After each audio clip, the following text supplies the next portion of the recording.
How is it going, guys? And welcome back to episode 4 of Katawa Shojou, basically talking simulator. I'm actually on the back of a bit of a late night recording sesh of this, and it's getting quite late, so I'm a bit worried about waking my flatmates up, but I genuinely don't mind. I mean, I'm pretty sure they're already awake anyway. I just always get quite nervous recording at night. No matter what the time is, I always get quite self-conscious about it, so I genuinely like to do my recording during the day and then edit during night, but that's not possible right now, so yeah, time to try and get through this recording. Nah, I do enjoy the game, so it makes it all worth it, but yeah, anyway, let's get into this. During afternoon classes, the long-haired girl comes back and sits down in her seat without a word. Again, no one seems to notice, or if they do, no one says anything. I want to ask Misha about it, but I don't want to be nosy. ... That's a bit loud.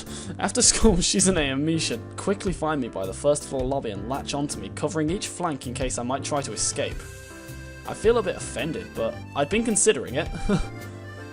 Nevertheless, I'm a bit disturbed that enough people have made a break for it in the past that they're on their guard. What's with the escort? This doesn't make me feel very comfortable. In fact, it makes me feel like a dangerous prisoner being transported to his cell. Wahaha, what's wrong, Hee-chan? ... That's right, we're just gonna play a game of Risk, remember? I don't know, Misha. This all seems a little sinister to me. I'll start thinking that when we sit down to play the game, they'll tie me up and torture me until I agree to join. Let's just close that. Well, that's highly unlikely, but still, for some reason, it just seems like it would be so plausible. Da-da-da-dum. Oh, that's the lobby that...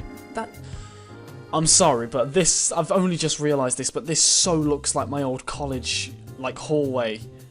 That little ramp in the middle, and the artwork and stuff to the left and the right, it genuinely looks like my college. My old college. That is incredible nostalgia. It's even the glass panes on the little walkway, and then the way that there's a little doorway at the end. That is incredibly... I'll see if I can find a picture and I'll see if I can put it on screen to compare, but that is uncanny. I swear. Anyway, getting to the student council room is as simple as turning 2 corners from where we started. What? That's it?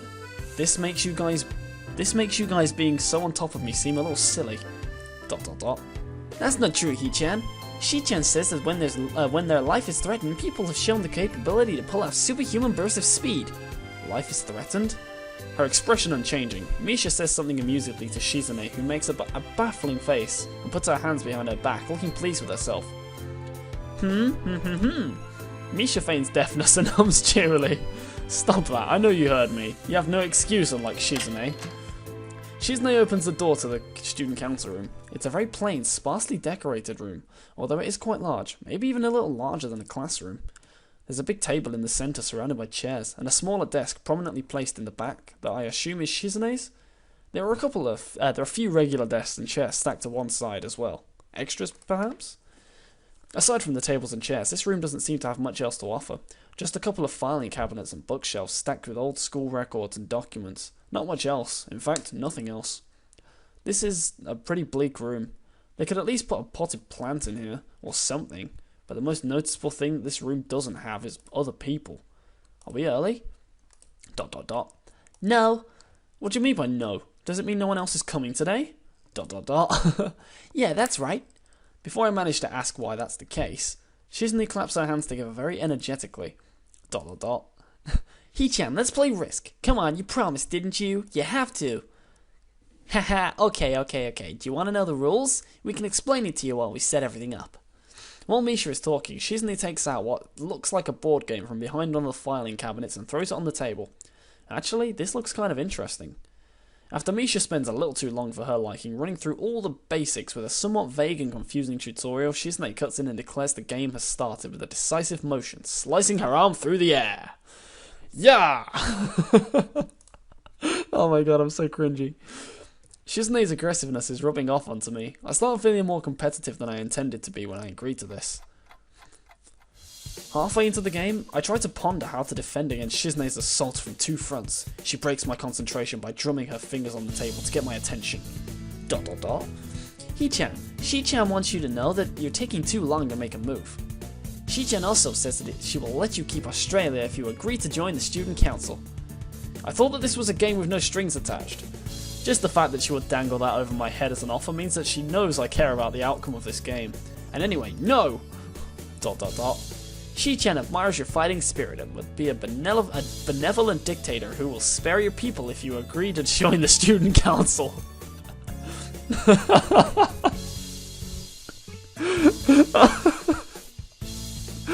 That's just me when I play Monopoly. Yo mate, I'll let you keep Mayfair if you give me 50 quid. You're so competitive. Shizune. She seems to take this as a compliment. I would expect the student council president to be a little more magnanimous. Magnanimous? She doesn't seem to know what the word means or how it's signed, so she pulls out a piece of paper and writes it for Shizune, who returns it. Who in return signs it back to Misha. Oh my god. Misha presses her index fingers against her temples as if trying to physically imprint the word into her memory. ... Suddenly, Shizune bursts into a flurry of gestures. Misha looks daunted by the pace of her heated signing. Wait, please slow down, Shi-chan. Shi-chan says you're gonna lose. Tell her I'll crush her world empire with my rebellion. Ah, okay. Those eyes of her shine with... Oh my god! I've only just seen the face! Just like, It's like my, it's like one of those memes I have where I'm just like... Oh my god. ... She says you have no chance if you keep playing like this. No, you won't. She has a point, attack aggressively, it's a trap. It's smarter to play defensively here. Ooh. Am I being bluffed? Or am I don't know. What do I do? Ooh. She has a point, attack aggressively, it's a trap, smart to play defense. Ooh. You see, normally, I'd be like, the best defense is a good offense. But here, he's been playing offensively and he's losing. I don't know. I think I'm not going to fall for the bait. It's likely that she's just trying to psych me out. Looking at the board again, I have a pretty good defense set up, and I'm not going to wreck it doing something reckless. A few turns later, I lose the game anyway. Shizune adjusts her glasses victoriously and allows herself to tentatively pump her fist into the air in celebration. Woo! ... Wahaha! Hi-chan, you lost when you allowed me to take North America. I mean, Shi-chan, not me. ... Getting control of North America is ambitious because it provides a 5-army bonus, but you can attack it from 3 fronts, so you must defend them all. ... I thought you'd have more guts. How disappointing. Ambition, Hi-chan. Your play needs to be more daring. Ambition, ambition. ... I was really excited when you took South America, but then you switched to playing defensively just because you gained a small advantage. That's no good, Hi-chan. You didn't take enough risks, and when you did, you didn't follow through. That's terrible, Hi-chan. Damn. What's it to her if I play too carefully? There's no need to rub it in my face. ... I wonder if you'd even be any good for the student council. What's this? Reverse psychology? I guess I don't have to worry about joining or not in that case. Giving up just like that? I expected more of you. Seriously, is Shizune trying to talk me into joining the council? Besides, I don't even want to join. It's only my second day. I can't make that kind of commitment. I haven't even taken a look at any other clubs yet, and these two, they're a little weird. Fine, I'll consider joining the council, but I want to take a look around the other clubs before I decide. Yes, mate. Really, Hi-chan? You're not just saying that to make us feel better? Yeah, I'm just not sure I want to. Aww. Bum. Okay, Hi-chan, but we're not going to give up so easily. You said maybe. There's still a chance you'll come round. ... Come on, we could really have fun. We could play more Risk and maybe one day you could beat me. Unless we graduate before that. That does not make me feel any less reluctant about joining, you know. ... Wahaha, surely you're not that horrible at board games. Maybe we could play a game you know then, to give you a handicap. I might have said that just to make you feel better after all. Aw, that's cold, Hi-chan. I take a look at the clock on the wall and realise I spent far longer playing Risk than I expected. Sorry, I think I have to go. I wanted to go to the library. It's not closed yet, is it? Shizune scratches her head and gestures at Misha. How hard can it be to determine whether the library is open? There's a clock right there on the wall. ... It should be, unless the librarian is absent. I think you're right, Shi-chan. We think the library is open. It's on the second floor. Can't miss it. Do you want us to show you where it is? No thanks, it's okay. See you tomorrow.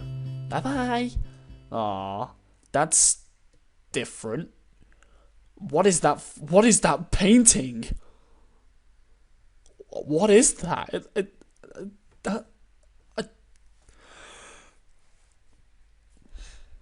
I miss Nigel Thornberry. I want him back. One flight of stairs up and I run into problems. The second floor hallway has a carbon copy of the third floor one.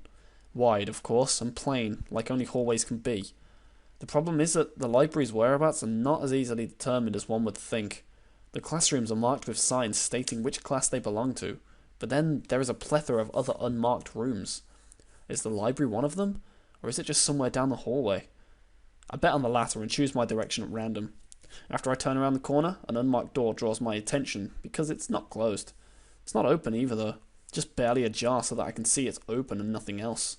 It would make sense for the library door to be invitingly open, and while this one is not quite that, it's good enough. At the very least, it means that someone is inside and I can ask for directions no matter how embarrassing that is. I gingerly push on... Don't use the word gingerly like that. I don't like it. Just 'cause my hair is slightly tinted does not make me a ginger. I gingerly push on the centre of the door with my fingertips, every muscle in my arm ready to pull back at a moment's notice. The feeling of being an outsider to this school can't be shaken from my mind, so much that I instinctively fear doing something wrong by entering. The door slowly creaks as if groaning from a deep sleep, though it's much easier to open than I anticipated. Leaning over and poking my head ever further inside to gain sight of the room as fast as possible, the meek "hello" on my lips is quickly snatched away. That's a golden-haired girl. I was literally just thinking, that's not what I was expecting. I was expecting the dark-haired girl to be in there. This is not as I was expecting. I mindlessly let the door open to its full extent, taking in the sight of the solitary figure taking centre stage in the otherwise abandoned room. The situation steals my voice, leaving me standing at the doorway staring at the beautiful girl. Evidently having taken her time to assess the situation, the girl gently puts down a teacup and opens her eyes, but doesn't look at me. Hello there. May I help you? She looks so sophisticated, but I don't know. Staring directly in front of herself, the movements of her lips seem to break the silence rather than the words. However, it's the soft, measured voice that reminds me she's a separate being from the room itself. Not only is she likely the tallest girl I've ever laid eyes on, but even among the foreigners I've met, she's strikingly distinct. Hi, sorry for intruding. I was just kind of lost. She takes a moment to formulate a response before speaking. Every action she takes feels as if it's carefully choreographed beforehand. Care to take a seat? Unexpected, considering that I'm intruding upon her. Thanks. I slowly step towards another seat opposite her, the girl resting the teacup and saucer on the wooden table in between. The way she doesn't track my movements with her head is telling. That and the slight cloudiness to her eyes means that she must be at least partially blind, like Kenji. Come to think of it, her voice doesn't have any detectable accent either. I guess she must be half Japanese. As I take my seat, her composure takes me slightly off guard. Her air of relaxed confidence makes the silence entirely comfortable. The calming atmosphere is so very different from the student council one. I take it you're a new student to Yamaku? Ah yeah, I just transferred in yesterday. I get the distinct feeling my speech patterns don't match the formality of hers, accentuated by her restraining bow of greeting. One which I hasten to match before realising the futility of the action. I am Lily Satu. Pleased to meet you. Hisao Nakai. She gives a nod before gesturing roughly in the direction of her teacup. Would you care for a drink? Sure. As much as it pains me, I can't step with her formality in the proceedings. She gives a kind nod, taking the request in stride. Without another word, she steps off the chair and prepares a second teacup from prepares a second cup of tea from a collection of supplies laid out among a shelf. A brush here, a brush there, a left hand often lightly touching the side of whichever container she's pouring into. It seems to be a process she's followed dozens of times before. As I lean sideways to see around her back, she seems to use her long, dainty finger to measure the right amount of water in the cup. It's one thing to see the different disabilities the students in my class have, but it's quite another to see how everyone seems to adapt. Shizune and Misha have no problem working together to communicate to me, and Lily herself seems to have workarounds for problems I never thought of. While I feel slightly guilty about her doing the work, she seems to be pleased to be following the correct process of the offer of preparing the drink. So, her soft voice brings me out of my silent observance. Which room were you looking for? It's not often this classroom is visited after school. The school library. Shizune and some classmates told me it was on this floor. She finishes pouring water into the teacup as she nods, a small metallic tapping coming from the teacup indicating it's being stirred. I'm aware of Miss Hakamichi, as are most students. To be with them means you're in class 3-3, no? That's right. In the science room with Muto. She gives a small giggle before setting down the teaspoon and slowly walking towards the table, teacup and saucer in hand. He's quite a character. I imagine you'll come to like him. Most do. As she sets down the... Oh, that's cute. They look kind of like ghosts, though, which is a bit... not... I don't like that. It's cute, because he's like, oh, she's beautiful, and she's like, oh, she's happy to be in his presence, but they do look too serene right now. This is uncomfortable. As she sets down the tea, I gently take it and have a sip. I'm really more of a coffee person, but she seems like a rather bad moment to bring... this seems like a rather bad moment to bring it up. Nonetheless, the smell's quite nice. I hardly think it'd be hard to choke down. Thanks, Sato. It tastes really nice. She smiles and quickly waves her hand in front of her face. Lily, please. There's no need to be too formal. She says this in spite of her exceedingly well-bred speech. Oh well. I guess I should try and ask her about herself, as it really does seem as if she's catering to me. So which class are you from? I imagine it's one of the third-year classes. Correct. I'm in class 3-2, which is on the third floor, same as yours. It's taught by Miyagi, and is specifically for both blind and partially blind students. I see. Sorry. I feel like slapping myself for the faux pas. Looking at her face. Oh god, I see. That, oh no. No. Oh, I imagine you're talking to a blind person and you go, oh, I see. Because oh no, I couldn't. Oh, that's horrible. I feel like slapping myself for the faux pas. Looking at her face, though, she doesn't seem in the least bit put off by it. My, there's no need to change your speech on my account. Sure, sorry, I guess I'm really showing my newness here. An environment like this would be a big change, so I can't fault you for it. While the same can't be said for everyone, many have come to terms with their conditions. A category which would include her, it seems. All too ready to jump ship from this particular topic, I segue into another. Do you come here to drink tea often? It's a really nice place. Thinking on it, this might be her version of the place behind my school that I like to have lunch at. I come here fairly often during lunch times. My duties as a class representative don't leave enough time for an official club, so a friend and I use this room for having tea. Class representative, huh? Compared to Shizune, her mannerisms seem to be almost completely opposite. While Shizune's blunt and fiercely driven, Lily seems relaxed and calm, almost aloof. Come to think of it, she might be useful for a less biased view of the school's clubs. So what kind of clubs are there to join? The more popular ones are the track and field club, which uses the field near the school during lunch times, the baseball club, and the book club in a room near the library.